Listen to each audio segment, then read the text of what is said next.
Come to order, please. Please stand for our opening ritual. To perpetuate the memory and spirit of the men and women who achieved American independence, to promote the development of an enlightened public opinion, and to foster patriotic citizenship, these are the objects of our society, the daughters of the American Revolution. Keep that which is committed to thy trust. Yea, I have a goodly heritage. Thou shalt remember all the way which God led thee. Blessed is the nation whose God is the Lord.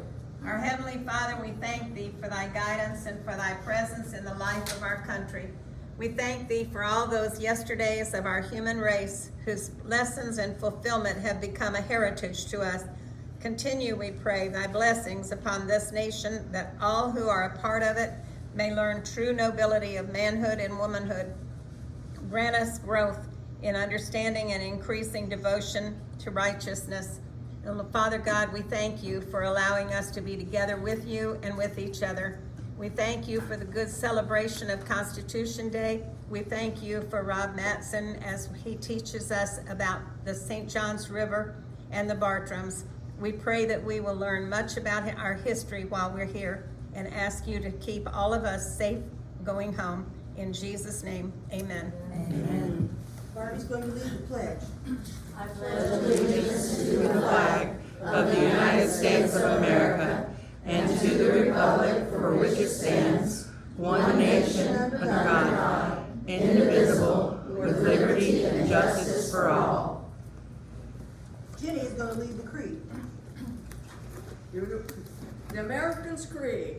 I believe In the United States of America, as a government of the people, by the people, for the people, whose just powers are derived from the consent of the government, a democracy and a republic, a sovereign nation of many sovereign states, a perfect union, one and inseparable, established upon those principles of freedom, equality, justice, and humanity, for which American patriots sacrifice their lives and fortunes. I therefore believe it is my duty to my country to love it, to support its Constitution, to obey its laws, to respect its flag, and to defend it against all enemies. Julie's going to lead the preamble. We, the people of the United States, in order to form a more perfect union, establish justice, ensure domestic tranquility, provide for the common defense, promote the general welfare, and secure the blessings of liberty to ourselves and our posterity, do ordain and establish this Constitution for the United States of America. And Deborah's going to lead the anthem.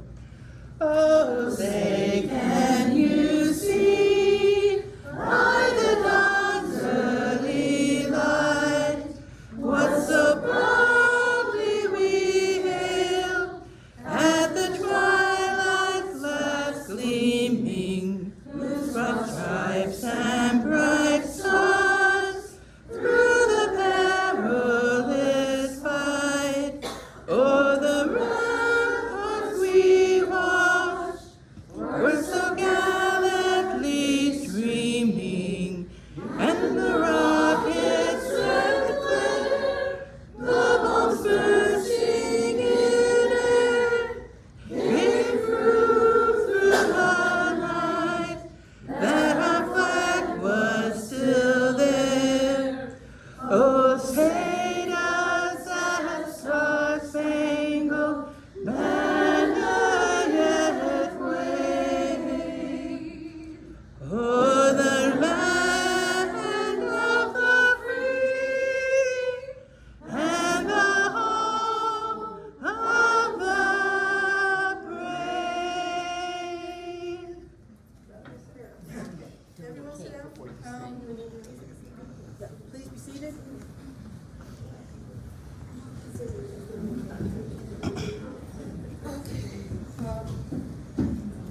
You want to do that? Mary, you could get some announcements. Mary's got some announcements first. Part of my job as vice regent is to arrange for programs each month. And next month is November, obviously, and that's Veterans Month. And we have someone coming to speak to us from the Northeast Women's Veterans Association. Oh, nice. And she's going to talk to us about some of the challenges that the women veterans coming out of the service face, assimilating back into society, and some of them have children. And some of them fit right back in and others struggle. And sometimes they'll come and they'll just come for some support. Sometimes they have kids in tow. Sometimes they're hungry. And they have a pantry there, but it doesn't have a lot of food that kids like, kid-friendly. So as a service project, we're going to take a collection.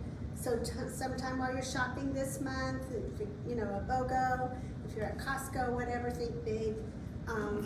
She's going to send me a list tomorrow morning, and then we'll have Christy email it out to everyone.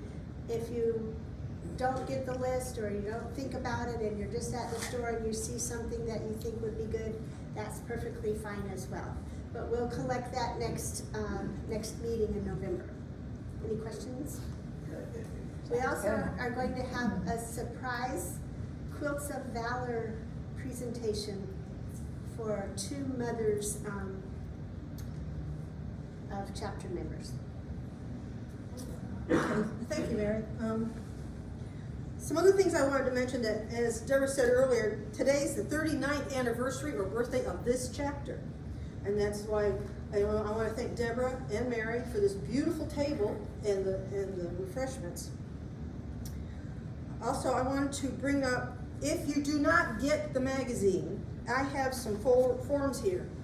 We get an award and recognition for having 100% subscribers. Now, if you think you don't need it, my daughter lives with me. That means there'd be 2 sets of magazines coming into my house. Therefore, her magazines are going into the welcome bags.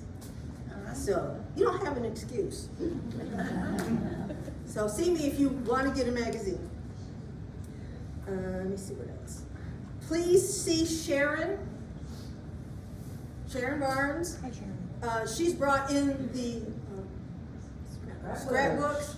She's brought in the scrapbooks, and she needs help identifying people. So even if you've only been in for a week or 2, you might know some of those people. Just socially, or you're related to them or something. So please stop by that table and talk with her and see if you can help identify.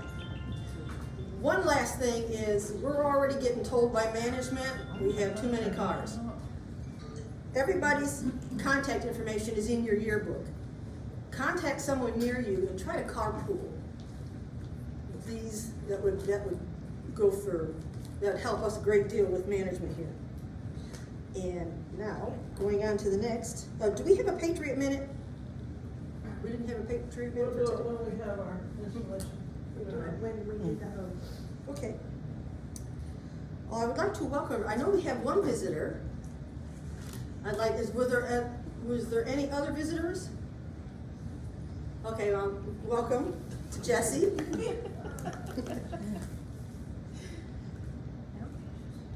Would you like to tell something about yourself? Do I have to stand? Yes. You're a teacher, what? I've been standing all day. My name's Jessie Greer. I've been in Florida for only about 5 or so years now, and I teach math along with Deborah at St. John's River State College. I think that's about it. And she forced me to come here today. That's me. The Secretary's report. Okay, next we have the Secretary's report. I'm your secretary. If you are not on our email list, please give me your email address, because that's how you get the minutes. I send them out by email. I'm not going to print them and pass them out here. So, but just welcome everybody. Okay, next the Treasurer's report. We have money. But we're gonna spend it.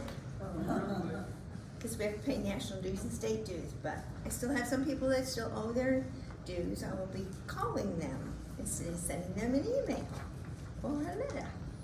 Our income, $25.64.64 at the end of September. No, beginning of September, excuse me. We got dues of $810 and DAR bags of $5 that came with $850 income. And we wrote a check to nice Deborah Eckhart for her annual book to the Nationals Library of $36.95. That leaves us with a grand total of $3,342.69. Don't spend it now. If you do not have a name badge, please see me before I leave. If I didn't catch you already, I want to know the exact spelling that you want on it. And also, Lorraine's not here. Christy, did you bring $5? I did. Good. I need the $5 from you. Yes. Is Rachel here? Rachel's So not. Rachel will be here till November, December. December? November. November? She won't be here at the November meeting. Oh, no. Oh, that's in December. I'll Okay. give you $5 for it. No, that's fine. I'll get it from her. Well, she's in Indiana, so. So that's all I have to report.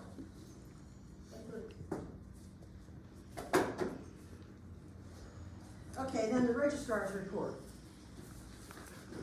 Our current chapter membership right now, which it can change because of dues being due or not being paid, we are at 58 members, plus 2 that have been verified, so we are currently at 60 members. We've got 2 that are at national, 2 additional ones that are at national that are in era status that we're working on. And we currently have 25 supplementals at national waiting on approval. So we are busy. If anybody knows of anybody who wants to join, there's some application folders up there, or just let them have my number. Give me those 3 generations and we'll go from there with it. Okay, and now for the fun part. The registrar's already up here. Where are we gonna? We're gonna do this right Right here? there. Do it right there. Okay. Registrar and the chaplain, come up, please. And, some, and the new members that are coming in. So we got Anna and Kara. Chaplain. So you know, Anna, can you get up here? Can we coerce you? Could we get your walker? Put it in the corner. Put her in the corner. Let me get your purse out of the way. Oh, I can't steer one hand. I'm handicapped. I promise. That again?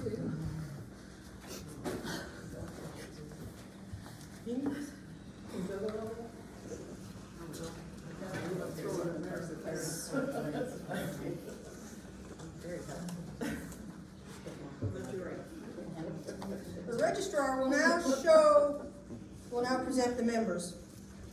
Okay, we have got Miss Anna Christensen. Her ancestor, John King, and for y'all that don't know it, this is a lovely lady who is the mother of our vice regent.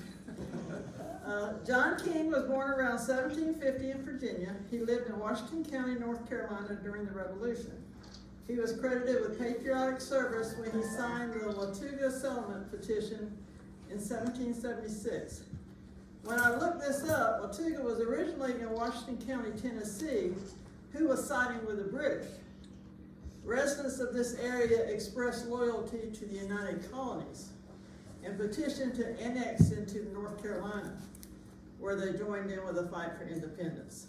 So they got mad at them in Tennessee and took off to North Carolina and started their own county there. Here's yours. Carol is, her ancestor is Charles Stevens, was born around 1749 in Maryland. He's documented from December 28, 1776 to March 20th, 1777, as serving as a first lieutenant in Livermore's battalion under the command of First Brigadier General Thomas Johnson and Captain William Bartram in Frederick County, Maryland. So here's all your documentation. So these are our two new ones.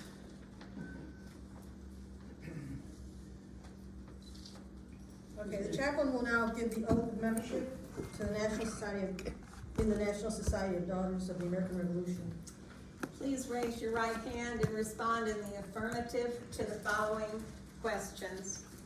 Do you promise faithful loyalty to the bylaws of the National Society Daughters of the American Revolution, the Florida State Society Daughters of the American Revolution, and William Bartram Chapter, God being your helper?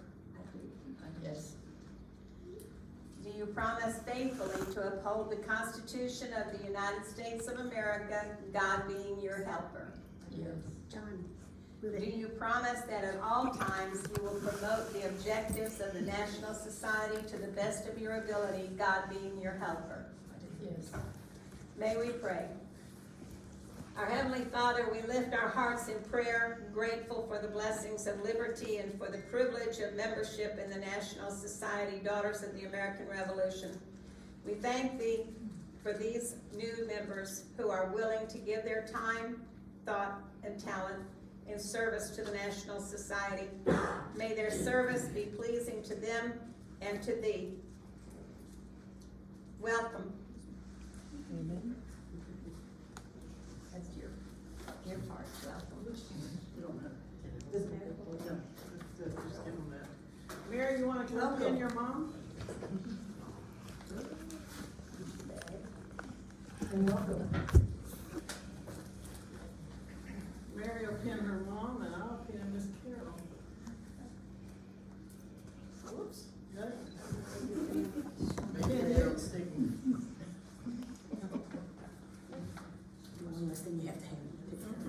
Thank you.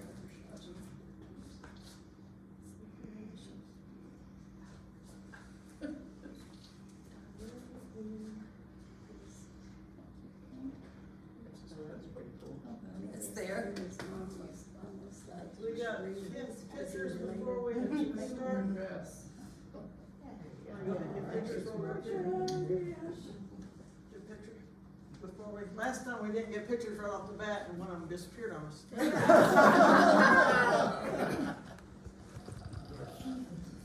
Barbie, did you get a picture? Pictures.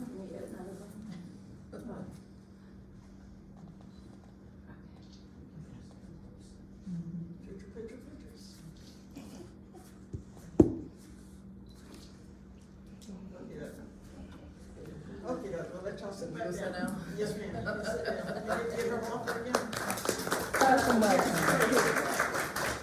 Also, before I sit down, Linda Craig, Bill, two of her supplementals came in. She has Michael Harvey from South Carolina, who had patriotic service as a clerk on the Frigid, South Carolina, under Lewis Neptune's militia. He also served under General Isaac Clark. And then John Bardsdale served as an insignia in the ensign in the Captain Harvey's company. Promoted to first lieutenant in the same company in December 1779, and as second lieutenant in Captain Jenkins' company of the militia in Charlotte County, Virginia in October 1782. So here's two of your many more. This is what number is it? Yeah. This is number 78, so I'm We got ready. 6 that are still sitting there trying to get through now.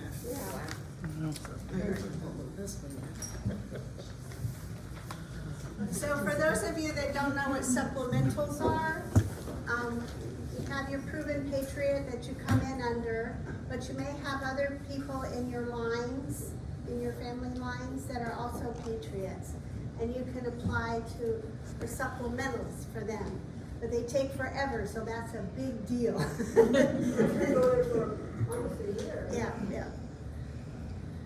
Okay, so I want to apologize that there's no agendas for today. I have not been well for several weeks and it's really interfered with getting anything done. So, I would like to point out that We have the rest of this month. Do we have anything else going on this month? The projects or anything? Nope. Okay. We do have the project for next month, bring in, and next month is the veterans, and we're gonna be focusing on women's veterans. Also, the Christmas party is in December. And Veterans Parade. oh, that's right. I knew I was forgetting something. Yeah, we're already signed up to march in the Veterans Parade. Don't let the word march scare you. We're looking for ways for us to all ride. Yes. Preferably in gear. If you've got some Revolutionary War gear, that's even better. So what were we gonna say? Deborah reminded us after the September 17th, we had the flyover, and we were so excited to finally get that because last year we got rained out. So several people had asked what kind of planes they had flown. Oh, well, I don't know anything about airplanes. And so the head man told me the model numbers, and these are homemade planes that they built themselves and flown. And he invited us to come, and he would arrange to open a hangar up so that we could see the planes and things if we would like. And so we asked him if we could do it after the middle part of October. So if you're interested in that, if you'll let me know, we'll put the list together and coordinate going to do that. And that's in Green Cove Springs. That's great. That's exciting. I can't wait to see that. Yeah, it's a field trip. Yay. Okay, like I said before, when we have 100% people subscribing to the magazine, we get an award. And I don't know what kind of award it is. It could be a ribbon that goes on the flag, or it could be a certificate that goes in the scrapbook. But we get a recognition for that. So please consider that. Everything's pretty much planned out for the year. If you guys have any suggestions as to what to do for next year, please see Mary. We got several already done. Okay, great, all right. Okay, well, since I can't remember it. Huh? You ready for today? Have we decided on a date for the Christmas party? Christmas party date? Yes, it's always The the second same day. Tuesday? Okay. So our December meeting will be at Shrimps Are Us, and a little later in the day. Oh, well, it'll be at Miss Molly's house. No, it's at. Oh, that's right. You get I'm their sorry. organizations. Miss Molly, raise your hand.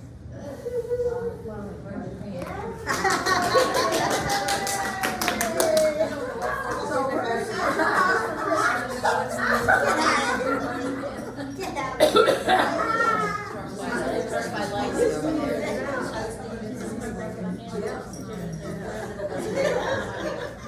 Yes, so we're going to call the meeting adjourned, and Mary's going to introduce our speaker for this afternoon.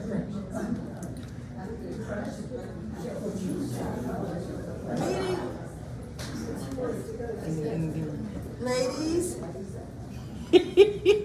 the meeting is adjourned, and Mary is going to introduce our guest speaker.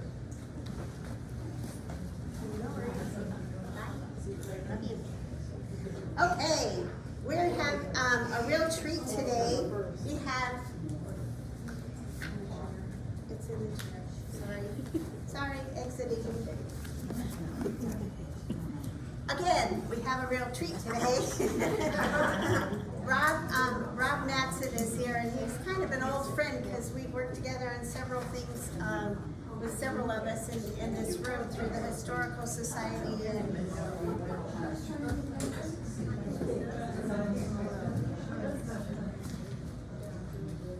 okay, listen up. Rob's education, he received his Bachelor's of Arts in Biology from the University of South Florida, and then later received his Master's of Science in Zoology and Animal Biology, also at the University of South Florida. His work experience, he was a biologist for the Swanee River Water Management District in Live Oak, Florida, for over 17 years. If LinkedIn is correct, it was 17 years and 8 months. Is that right? Hooray! Then he was an environmental scientist with the St. John's River Water Management. Again, over 17 years and 4 months. Oh, wow. I should play the lottery today. And then he was an adjunct professor at St. John's River State College for over 7 years on the science faculty. Rob retired in November of 2022, but he certainly is not retired. In his spare time, he writes books. He is a Civil War reenactor. You may have seen him in the paper in his Navy uniform. And he is the person who is responsible and pretty much in charge for occupation of Palatka that takes place every year at the Bronson Mulholland House. So we owe him a great deal of thanks in that regard, and we look forward to his presentation today. And he's going to talk to us about the St. John's River and the conditions and things that the Bartrams saw when they first came to the St. John's River. For those of you that don't know a lot about the Bartrams, William had a father whose name was John. And they were the king's Naturalists. Yes. Naturalists. Yes. And they illustrated fauna, little animals. They brought things back. If it wasn't for some of the specimens they collected, we wouldn't even have them today.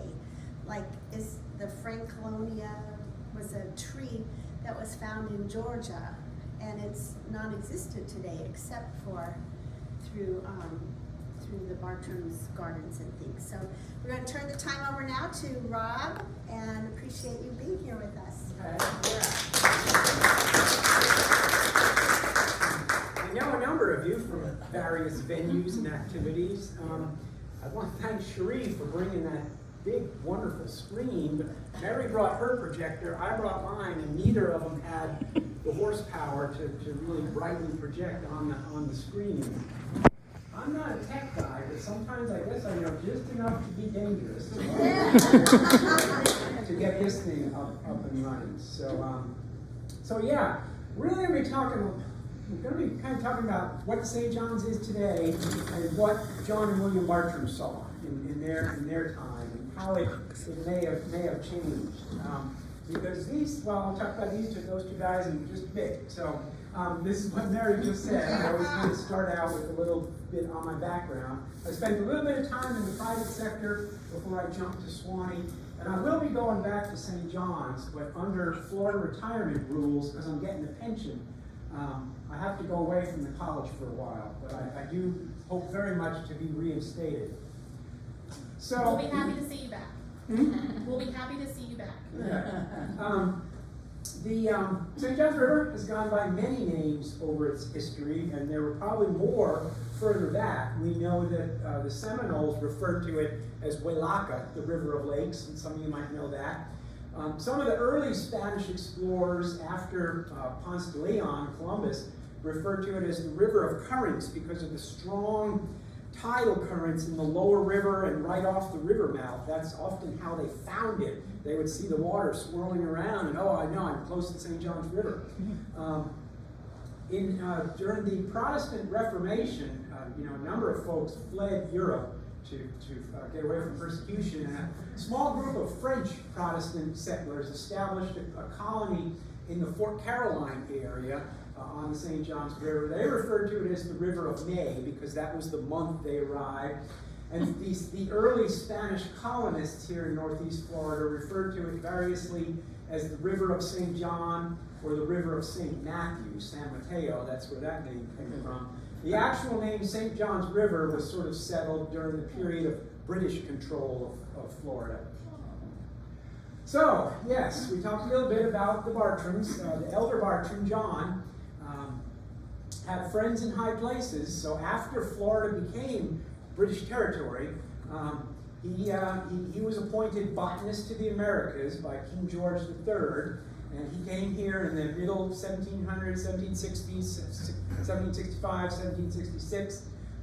He had, I believe, 3 sons. William was one of those, and William accompanied him on this trip. John was a trained botanist. He knew his plants.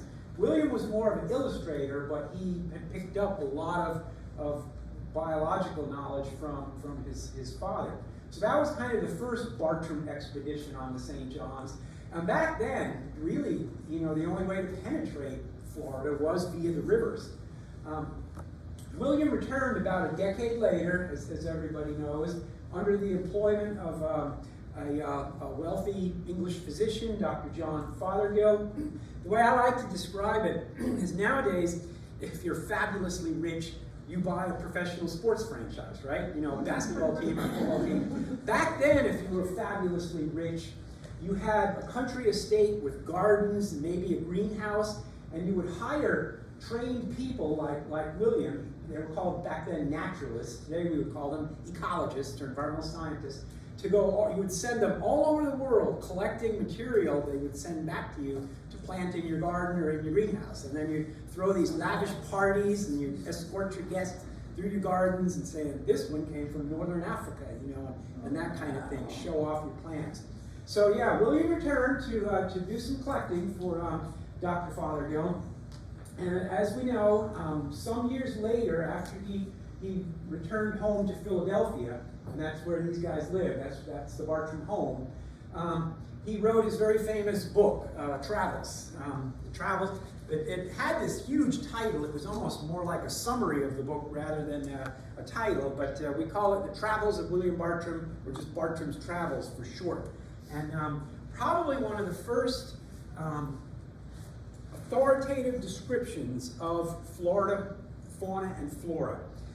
Just another book that some of you might be aware of came out actually 6 years ago. I can't believe it. Edited by Drs. Tom Halleck and my friend Dick Franz from the University of Florida. The Bartrams on the St. John's River, Travels on the St. John's River. So I highly recommend this book if you haven't gotten it and read it. It's basically a summation of both what John wrote in his journal and what William wrote in Travels. And then kind of like I do in this slideshow, they say what it is today, the communities that he saw. So the Bartrams, they really kind of put the St. John's River on the map. So over the past several decades, scientists like me, river managers, in order to understand and manage a river system like the St. John's, you've got to do it from the perspective of the basin, the land area off of which water drains into the river. So St. John's River Basin, a little over 8,600 square miles. St. John's River is the longest river entirely within Florida, 310 miles from its headwaters down in southeast Florida near Fort Pierce, Vero Beach, to the river mouth at Mayport and at the Atlantic Ocean. The two ways really we describe a river is they're either their basin area or their average annual flow, which St. John's is about 3.1 billion gallons a day. The three major branches or tributaries of the river are the Ocklawaha, which kind of has its own sub-basin, and the Econ and the Wekiva, which are in the middle St. John's Basin. And it's one of the few north-flowing rivers, I guess not only in the U.S., but even in the northern hemisphere. But we actually have one other here in Florida. The southern Withlacoochee River flows north out of the Green Swamp, and it comes out north of Crystal River. So that's kind of the characteristics of the St. John's River Basin. River of Lakes, Welaka, the Seminoles got it right. Geologically, the St. John's used to be a coastal lagoon, like the current day Indian River Lagoon, Mosquito Lagoon, Halifax River, Matanzas River. But as sea level declined, it became flushed with fresh water and became what we know as the St. John's River. But it's got these run-of-the-river lakes going from Blue Cypress Lake in the headwaters down to Lake George. And these are basically wider areas similar to the Banana River here in the Indian River lagoon system. So you can see this chain of lakes from headwaters down to Lake George. And then it's even got these off-channel lakes like Lake Jessup here, not shown, Lake Crescent, and Doctor's Lake. Probably the most remarkable thing about the St. Johns River is how bloody flat it is. Actually, there is less than 30 feet drop in elevation from the headwaters to the river mouth at the Atlantic. A very, very flat river. And I'll show you kind of some of the consequences of that. So that's the blue line. That's kind of the average river elevation. That brighter red line is mean sea level. And this darker, that's the elevation of the riverbed. The riverbed intercepts sea level downstream of Lake Poinsett. So that's like up here in the upper basin. If you took all the fresh water out, the Atlantic Ocean would reach up to here because that river is so flat. And because of that, it's got really, really unusual hydrology. In particular, it's got a massive tidally influenced reach. Now, tidal doesn't mean salt. You can kind of see the freshwater part of the St. Johns goes from the headwaters down to, kind of fluctuates somewhere between Palatka and Greek Hope Springs, and then it gets salty as you get closer to the Atlantic Ocean. But tidal means that the level of the river goes up and down every day, driven by the Atlantic Ocean tides at the river mouth. And the river is tidal all the way up to Astor, where State Road 40 crosses the river upstream of Lake George. And then even above that, that middle river stretch from Astor to the Lake Monroe outlet is still somewhat tidally influenced, and that high tide, it sort of backs the river up. We call it the sake reach of the river. So a massive part of the river is affected by the Atlantic Ocean tides because it's so flat. That tidal signal propagates way upriver. Okay, I'll unpack this for you. This is data from 8 U.S. Geological Survey river flow gauges where they measure the flow of the river from downstream at Jacksonville all the way upstream to near Melbourne. And its average daily flow for this 48-year period from January 1st to December 31st. Now the 3 lower gauging stations, that's the tidal signal, okay? All that squiggliness, okay? Typical of peninsular Florida rivers, the St. John's high flow season is during the late summer and fall, because that's when we get most of our rain, and that's when we get the tropical events, the storms and the hurricanes and that kind of thing. But the one unusual thing is particularly this lower station, St. John's River at Jacksonville, it kind of has another little high flow period in the wintertime. When you go west of the St. John's out to north central Florida, the Swanee Valley and the Panhandle, that's when those rivers flood in that late winter, early spring, because that's when the cold fronts come across and dump a lot of rain in North Florida. So that lower station, it gets drainage from Rice Creek, Black Creek, and they're more influenced by those cold fronts. So St. John's kind of behaves a little bit like a peninsular Florida river and a little bit like a North Florida Panhandle type river. Whereas you can see that the southern stations, that's the dry season in the winter. So they don't have that little hump there. So very, very interesting hydrology. Springs are really important to the St. John's, as they are to many river systems here in North Florida. They contribute a lot to the flow of the river. Currently, we've got about 150 named mapped springs that we know occur in the St. John's. And notice that they're mostly concentrated kind of in that middle stretch of the river, because these are the big springs fed by the regional aquifer called the Floridan Aquifer. And the hot colors indicate it's closer to land surface, so the springs can pop out and outcrop. As you go north towards Jacksonville, the cooler colors, or south towards the headwaters, the Floridan dips deeper, and you don't get those, the springs can't pop out. And that's most of my career at St. John's was spent working on St. John's River Springs. So finally we get to the Bartrams. Some of William's, I think, most compelling prose was when he laid eyes on the springs. And I think some of you know his descriptions of Florida springs were what inspired Coleridge, along with Obium, to write the epic poem Kubla Khan. And he talks about, a river issuing from a massive outflow of a spring. But so this is Blue Spring near Orange City. down in the Middle Basin, so he visited that, as did his father. Salt Springs, which William referred to as 6 Mile Spring. And then he did end up going across the peninsula. He probably one of the first white men to lay eyes on Payne's Prairie, which he called the Great Alachua Savannah. But he spent some time on the Lower Swanee, where I also used to work quite a bit, and he visited Manatee Spring on the Lower Swanee. But the words he uses, the ebullition, the fountain, boils up with great force, that kind of thing. Which kind of indicates that the springs historically flowed a lot stronger than they do nowadays, due to a number of factors. There are some of the St. John Springs. Hopefully you visited some of them. There's Blue Spring, which we call Volusia Blue, because there's so many blue springs throughout Florida. Wekiwa, I've worked a lot on Wekiwa Rock, and then some of the springs in the National Forest.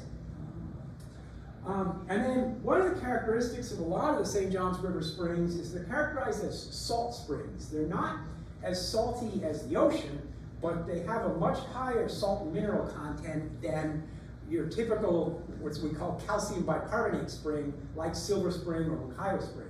So of course, salt springs, you can almost taste the salt in that one. But Silver Glen, Volusia Blue, Sweetwater off Juniper Creek, and some of the ones in the Middle Basin, these are classified as salt springs, and they actually make the Middle St. Johns River slightly brackish. So it's weird, if you start at the river mouth, it's salty, then it starts getting fresher. It gets pretty much fresh around Palatka. Then when you start going through Lake George, it starts getting saltier again because of this salt spring discharge. And where that's coming from, what we did, geologically, it used to be a coastal lagoon, and there's actually this ancient layer of seawater beneath the St. Johns River corridor. So that's why we get these kind of salty springs. The other thing, it's interesting how this is both John and William. They both visited Blue Spring outside of Orange City, and they refer to it as, in the same way, smelling like bilge water. That's the sulfur spring, the hydrogen sulfide smell. Blue Spring no longer does that, which indicates its water quality has changed over the past couple centuries or so.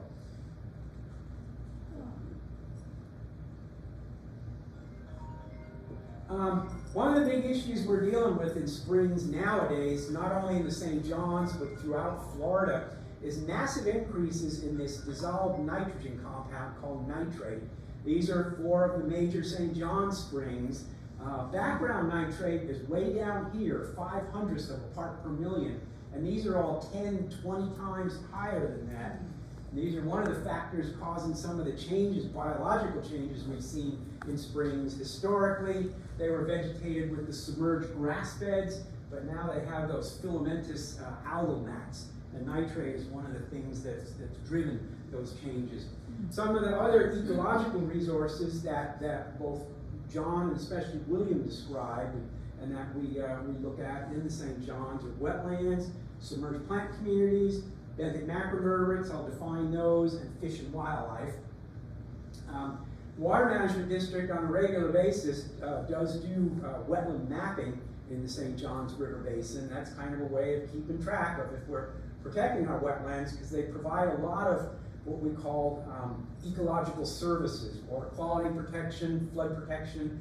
Basically, your 2 kinds of wetlands are your forested wetlands with woody vegetation, and then your herbaceous wetlands with grasses and sedges and that kind of thing. But there's 2009 wetland cover in the St. Johns Basin. Some interesting things about wetlands.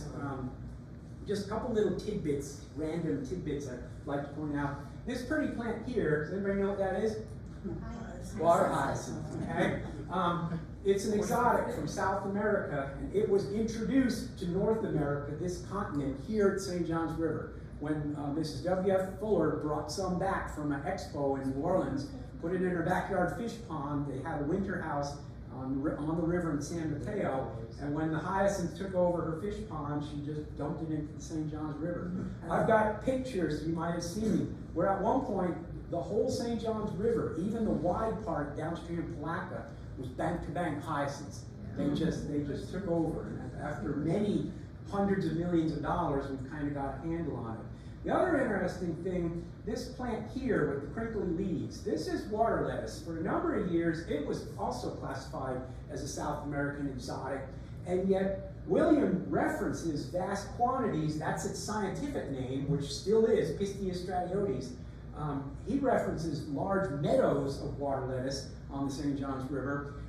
That, along with other research, indicates that, well, no, it actually was a Florida native. But it can take over, just like other Florida native plants like cattails and willow. They can just, they're not exotic, but they are invasive. They can take over an area. The other thing I always liked was William's descriptions of the cypress swamps, the bald cypress swamps, both along the St. Johns River and in some of the other rivers he visited. These were the old growth cypress swamps. They had not felt the logger's saw yet. And so William talks about how he admired, this was the old scientific name, it's what we call today Taxodium mysticum. There's a bald cypress there. This is on the lower Swanee. There's another one. And he says the folds between the buttressing, the trunks were so large, the folds so deep, that he said 2 or 3 men could hide within them. And in fact, that's what the Seminoles did during the Seminole Wars, you know, when they ambushed the U.S. Army troops. But so William, some really good descriptions of the old growth cypress swamps along the rivers. Benthic macroinvertebrates, that word benthic means living on or in the bottom. And invertebrate, you know, it's a creepy crawly thing. There's over 1,000 different taxa of invertebrates on the St. Johns River. This is some lists that I and others have compiled. Most of the major groups are your snails and clams, segmented worms, aquatic insects, and your crustaceans, which are both freshwater and marine. On one of his early trips upriver, Williams, he stopped to camp at Piccolata, a little steamboat landing downstream of Palatka, and he talks about seeing this massive emergence of aquatic insects. A lot of aquatic insects, think of mosquitoes. They're aquatic as larvae, but then when they mature into an adult, they're a flying thing. So they emerge from the water. So he saw this massive emergence of what he termed ephemera, which are mayflies, a group of aquatic insects, which in general indicate very good water quality. They are not tolerant of much water pollution. So he saw this mayfly emergence. This graph here, the other thing I want to show you here, this is from some benthic invertebrate sampling that St. John's Water Management did some years ago. So what they did, they go out to different stations like, you know, Lake George, Highway 40 at Astor, Lake Monroe Outlet, and they take these bottom dredges of sediment, take it back to the lab, and they pick out all the insects out of that sediment. The thing here is that at most of the stations they sampled, half or more of the aquatic invertebrate community are what are called pollution-tolerant taxa. They can tolerate a fair amount of pollution.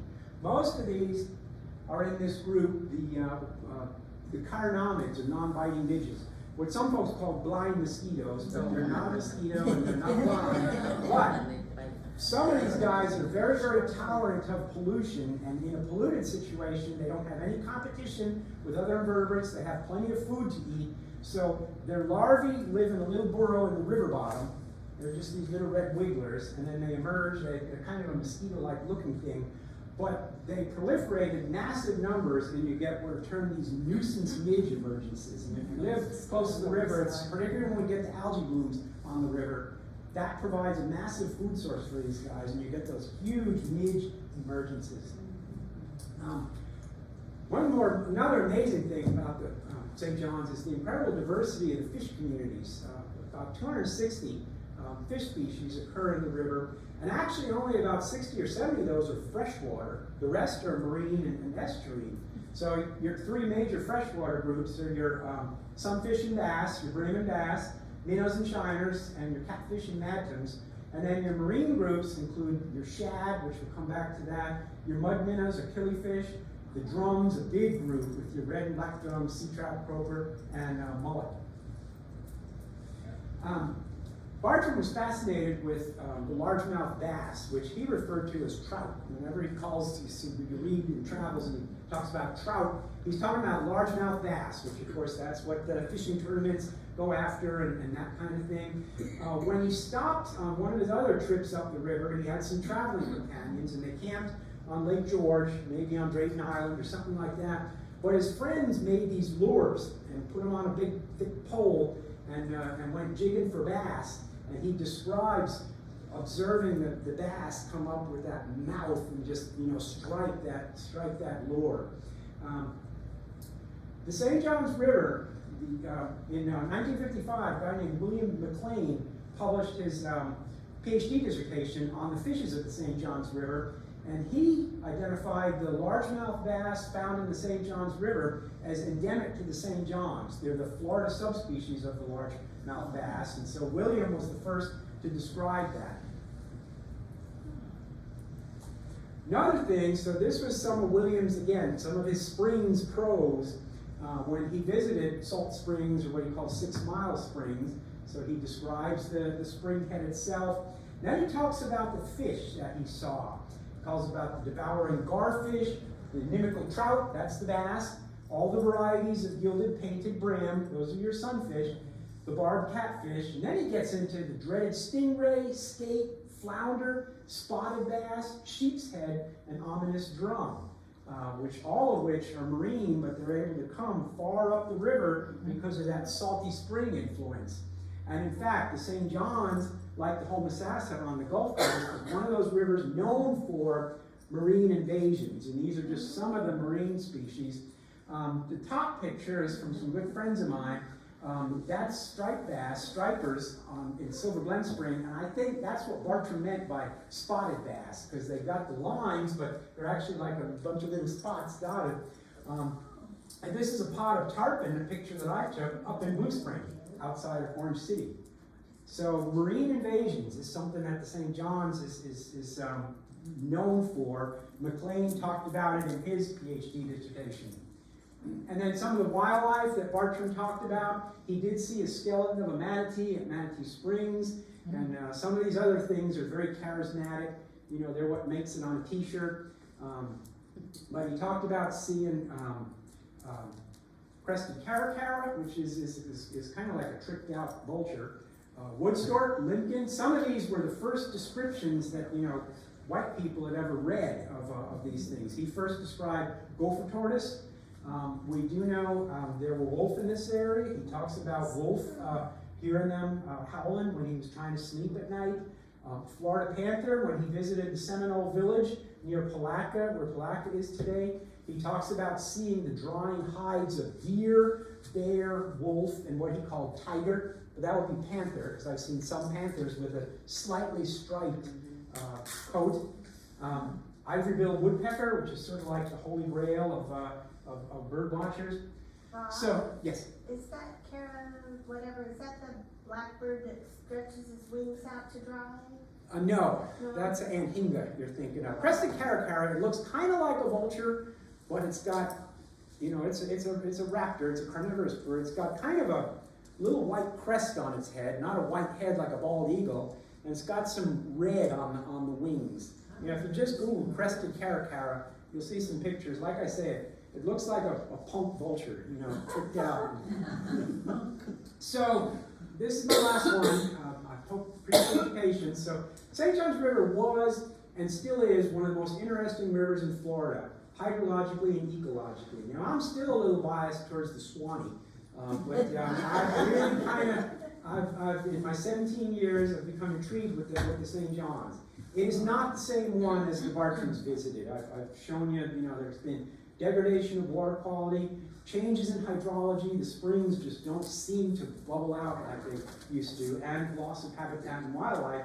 But with care and restoration, we can recover some of the historic elements. One of the biggest projects St. John's River Water Management District did, which they started almost when they were first created in the 1970s, is they realized we need to restore the upper St. John's Basin. In order to protect the St. John's River, we need to restore that upper basin, which was actually part of the drainage efforts that drained the Everglades. It was part of that old central and southern Florida flood control project. And several years ago, they completed that effort. And they've restored thousands of acres of headwater marsh. And actually, used to be called the Everglades snail kite, but we just call it the snail kite now. That's a little predatory bird that only feeds on a freshwater snail called apple snails. They began to establish breeding pairs, colonies, in the upper St. Johns River because the habitat grew the snails that they specifically have to feed on. So, you know, with care and spending some money, we can bring things back.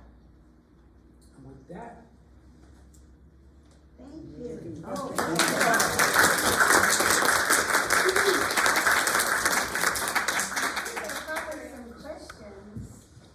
I got a question. The Rodman Dam, what's that effect on the? a hot issue, and yes, and I mean, just being straight, I'm involved with now with the group that's pushing to you know, at least partially eliminate the dam. I realize it has some value for the folks in Putnam County, but I really think we would get more value from a more free-flowing Ocklawaha River. You know, it can still be used by bass tournaments. It'll be a different kind of, you know, place to fish, but I think more people will be able to access the river for bank fishing and for kayaking. It will make the river healthier. It will restore, I believe it's like 15,000 acres of floodplain wetlands. There's a fellow I know, he's retired. He's a retired U.S. Navy Rear Admiral, Admiral Bill McQuilkin, lives up in Jacksonville. He's written some editorials in the Jacksonville paper, and he did one in the Palaca paper several months ago. Bob Lee took him out on the Ocklawaha. And so he's very much in support of restoring the river. And you know, he asked me, what's the biggest argument? And I said, what makes a healthy river system a healthy river is connectivity. You know, that headwaters to river mouth connectivity, that river channel to floodplain connectivity, that surface water to groundwater connectivity, and the dam has disrupted all of that. And we would have a healthier river system if restored. So how many springs has that affected? 20. When springs Rodman have is affected. full, it basically covers 20 springs that used to feed the Ocklawaha. John? Are the black bass in the lakes different from the ones in the river? I'm going to say no. And in fact, we really sort of messed things up because, you know, a lot of the fisheries agencies have stopped hatchery-raised fish, which might or might not come from Florida. Actually, Florida fish have been introduced all over the southeast, and I'm not sure if they've brought anything from another state in here. But so I would say because of that, no, they're the same. The bass you catch out of Lake George are going to be the same as the ones you catch, you know, up by DeLand or something like that. Are those springs restored? If the Rodman Reservoir is drained, they will begin flowing again. Yeah. And we already know they do that because they have to draw the reservoir down about every 3 years for plant control. Are any of those cypress trees still living, or did they? Yes, we still have lots of cypress out in the floodplain swamps, but they are what we refer to as second growth, because all those big old ones have been cut. I mean, you remember the Wilson Cypress Company here in the Black area. But so these are the little seedlings that are coming back up. And, Over here. I grew up on the river, and as a growing up there, I swam in St. John's River all the time. In fact, I'd take soap out there and shampoo and take a bath and wash my hair. And it never saw an alligator. So water moccasins and the hyacinths back then, but not. What happened to the difference that now people are seeing alligators all the time? I think because for a while there, alligators were on the endangered species list because A, they were hunted, Yeah. either legally or illegally, but there was no regulation of the hunting. Yeah. And people would shoot them just for the heck of it. You know, the Hart line that used to, you know, Hubbard Hart used to Right, run yeah. steamboats Oh, up and yeah. down the Ocklawaha. He Yeah. used to hand out to the men, you know, rifles and shotguns, and they just blast away at alligators. So the protections that were afforded to them through regulations and all is what enabled their population to recover. And in fact, now we have alligator hunts. Yeah, well, I know, just like deer hunts and Yeah. and stuff like that, yeah.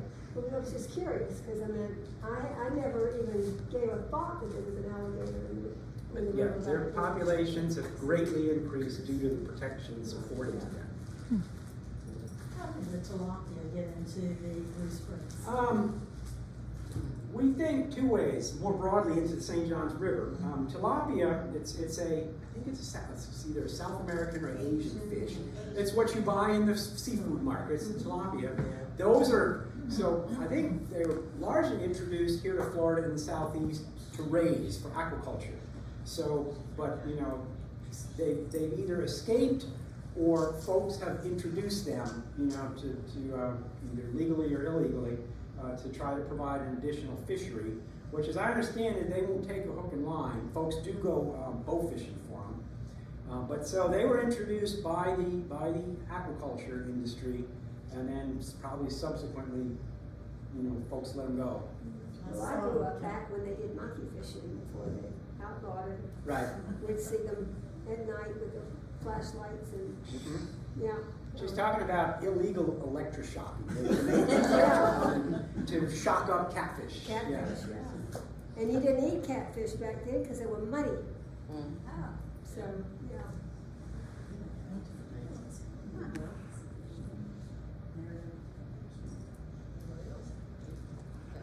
Do you by any chance know anything about some of the northern, north, like Minnesota type fish? I'm gonna say no. I'm professionally, I'm a Florida boy. I've worked in Florida my entire career. I'm trying to figure out what a fish is that I used to love. It's the easiest fish in the world to clean, and it's very, and you can have 20 or 25 of them at one time because they're only about that long. And all you have to do is pinch off the head and clean out the inside with a finger, and it is so good to taste. I can't remember the name of it, but I'm willing to order it and have it sent to me. But you do cook it, you don't eat it raw. You cook it. You cook it, you don't eat it. Yeah, you cook it. Fry it, boil it, whatever you want to do with it. But it's so easy. It's the easiest thing in the world to clean. As the swim shop goes back and all my friends she really was and tasty. Oh, how bad it was. It's been a long time since I've been over that way. You know, so many other river systems in Florida. In my 17 years there, I just saw the system slowly, you know, death by 1,000 cuts kind of thing. So I know they've had some periods of really high flow where it's been tough for a while, especially with the return of the hurricanes and all.